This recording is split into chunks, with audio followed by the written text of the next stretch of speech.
And the mystery around the disappearance of flight MH370 continues. What happened, what so far had happened was the search operation, but now this has been turned into a criminal investigation as the 9th day of the disappearance of the Malaysian Airlines flight 370. But an alarming twist to the mystery came after the Malaysian Prime Minister suggested that the flight was deliberately diverted from its route. Former Deputy Secretary of State for the United States, Strobe Talbot, has said direction, fuel load and range now lead some to suspect hijackers planned a 9/11 type attack on an Indian city, a theory that has sent alarm bells ringing in the Indian establishment. Malaysian Prime Minister earlier said that the plane was deliberately diverted from its set course from Kuala Lumpur to Beijing. The plane then flew for as much as 7 hours to an unknown destination. This map was released yesterday showing that the last satellite signal received from the plane had been sent from a point on somewhere on the two of the arcs spanning large distances across Asia.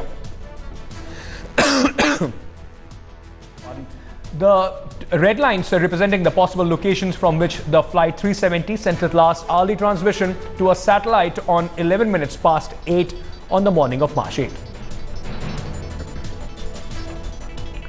Experts are of the opinion that the timing of when the transponder was switched off raises some serious questions about whether or not it was an inside job. Someone with the knowledge of how to avoid air traffic control was involved. Athir Khan brings you this latest ground report from Kuala Lumpur. At the moment, we are at Lamanseri area of Shah Alam in Malaysia, and behind me is the gated community where Captain Zahri was residing.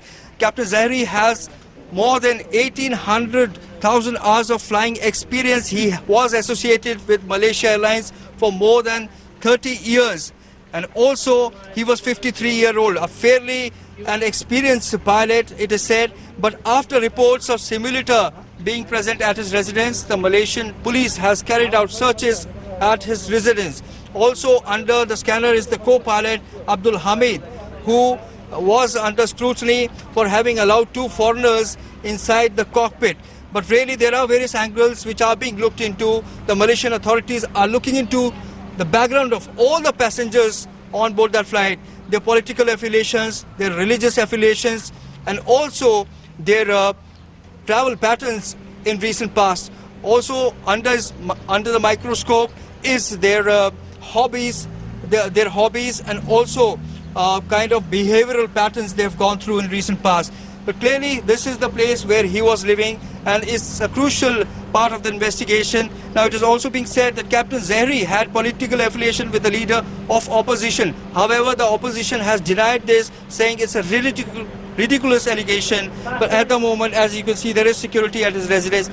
Can you tell us whether there is any police presence inside at the moment? No inside yesterday, and tomorrow no inside.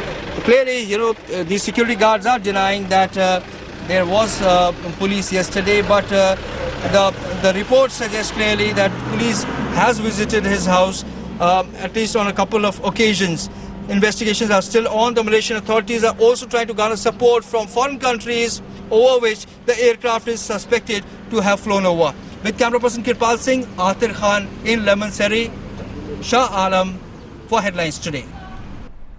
In addition to development, India has put on hold its search for the missing Malaysian Airlines flight MH370 at the request of the Malaysian government. The Malaysian authorities want to reassess the week-old hunt for the Boeing 777 that is suspected of being deliberately flown off course.